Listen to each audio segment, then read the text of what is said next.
ঘরোয়া রান্না সবাইকে স্বাগত। আজ বানাবো আর মাছের রসা।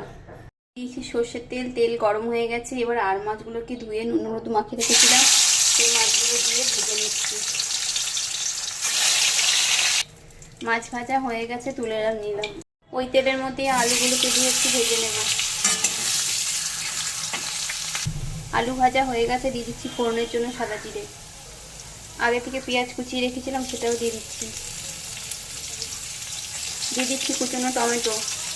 এবার আলুর সাথে 2-3 মিনিট ধরে পেঁয়াজ আর টমেটোটাকে আরেকটু ভেজে নেব।